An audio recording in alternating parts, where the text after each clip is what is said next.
Over the last year, I have tried to highlight the differences between Colombia and Venezuela. Not the differences that the mainstream media would have you believe, but the actual differences.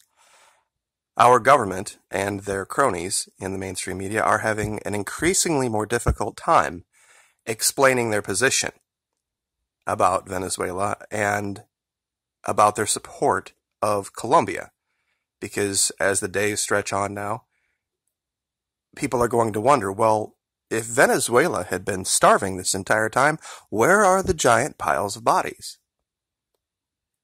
Why haven't they collapsed? Why are they still able to conduct business? Why are they still sending a critical amount of oil to the United States? So much so that the U.S. refuses to include oil in the sanctions against Venezuela. Most people don't know that.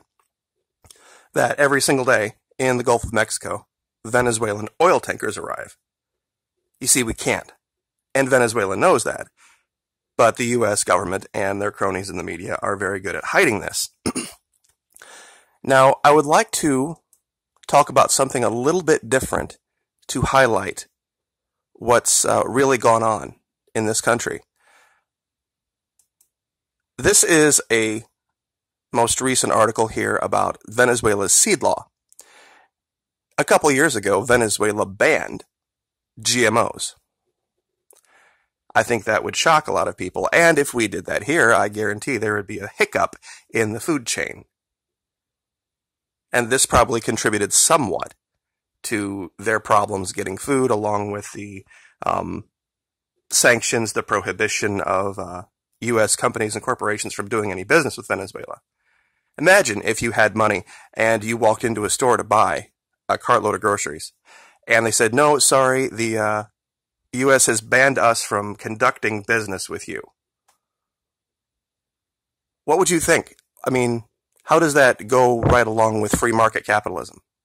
When the U.S. government can step in and say, okay, you can do business over here, here, here, here, and here, but not here and here. You see, that's the part that people in the government don't want normal Americans thinking about. You see, they knew that it was something that was going to long-term be bad for their people. And it's taken them a while, but they've finally gotten things straightened out. And I want to find the proper paragraph here. They have brought all sorts of different things back to the people that they didn't have before. It's something called Plan Pueblo a Pueblo, meaning from people to the people.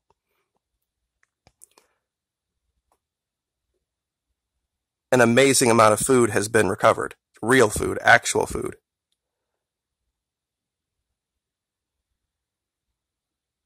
In the east of the country, from August to December 9, training centers were established in the states of Anzoátegui, Bolivar, and Sucre, where 120 families are multiplying the Guanapi MFE yellow corn variety under peasant management, with the supervision of the peasant teacher Pablo Chiraco. They are teaching their own people how to become farmers again, and how to work the land, and how to provide for their neighbors. This is the evil that the U.S. doesn't want getting out of Venezuela. There's also this evil here, a government that actually cares about the well-being of its people. 2.5 million homes in a country of 30 million people. It's an amazing achievement. It really is. And the goal is 5 million. A full 20%. This is what's happening in Venezuela. Social democracy took over. Not evil, terrible, horrible socialism, but social democracy. Where a government of the people, by the people, and for the people has actually taken root. But, of course, when the U.S. government has the media in its pocket to tell you something different, most people believe the exact opposite. And if this were to get out, and if this were to take hold through South America, U.S. influence would go away all by itself. That's why they had to jail Lula da Silva in Brazil, because that would have been a critical loss for the U.S. And they had to put this psychopath maniac, Bolsonaro, in charge. I mean, think about it for a minute critically.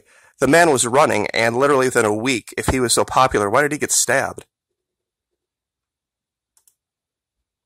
They're doing this as well.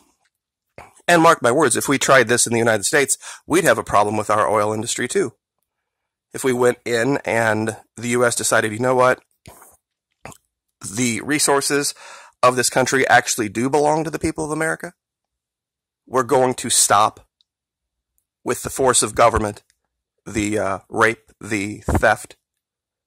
Yeah, we'd have all sorts of problems producing oil because of the massive flight of quote-unquote talent out of the industry if they had to actually adhere to any real standard of decency and honor. Now, on the other side of the coin, Colombia has 5, not 1, not 2, not 3, but 5 current armed conflicts going on, 4 of which include the state against different armed groups inside that country. And then there's one that is 2 different armed groups that are attempting to vie for control of that movement. The state versus the ELN, we've talked about at length. The state versus the AGC, the state versus the EPL, and the state versus the FARC. Even though they've had this peace deal, quote-unquote, in place since 2015, there have been 450 social leaders killed in that country. 450. But this is the country that gets NATO. This is the country that gets the visits from the United States and all of the laud and all of the praise. This is the truth of Colombia and Venezuela. Yes, there have been problems in Venezuela. And yes, there's been corruption. I agree. The current leadership has had to completely dismiss the entire, basically, legislative branch. They called it the National Assembly and replaced it with the National Constituent Assembly, meaning everybody in government, they, with the help of the Supreme Court, got rid of because of corruption and then asked the states, send us new people, which they did. And that drew the ire of big oil because they had spent a lot of money bribing and getting those politicians in place to keep themselves enriched.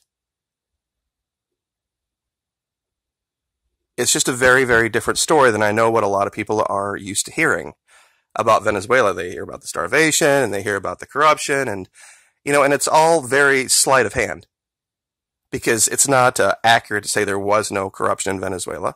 And it's also inaccurate to say that there are not good people in Colombia. There are. There are, but this story is not one that's black and white. We don't have Legion of Doom on the right and we don't have the Hall of Justice on the left. What we have is one country that has finally decided, you know what, regardless of how hard it's going to be, if we're going to go down, we're going to go down fighting. But we're going to do the right thing. And if we're going to err on the side of anything, we're going to err on the side of attempting to help our people. Colombia has chosen to err on the side of wealth and power and big money and the big church because they know they'll have the U.S. on their side. And they know they'll have the media on their side. And they know their chances of probably winning that argument by their own definition of winning is very good. Venezuela and Colombia have 2 different definitions of what win is. Every day that they get up and they work for their neighbors, they work for their friends, they work for a better society for everyone as a whole, regardless of the pain that might cause, for them that's a win. That's not true in most of Colombia. It just is a different value system. And I think that's probably one of the hardest things to overcome as far as the psychological operation goes. When you say, who are the good guys and who are the bad guys, well, you have to have a common definition of that. If you're part of our evil government in Washington, D.C., the folks that you agree with the most, for sure, Colombia. From their perspective, Colombia is the good guys. But for most of America, that's not the case. Most of America still are good, decent people who want healthy food, who want a honorable and decent upbringing for their children. who don't want to live a life seeking just material wealth. And if you define that as good, then you have to look at the situation critically and realize that Venezuela's the good guys. And they've had to do some ugly things to maintain their sovereignty. So we will leave it there. But you just would have to ask yourself, how could this possibly be true? How could this possibly be true if these people were really what the government says they are? Like, share, subscribe.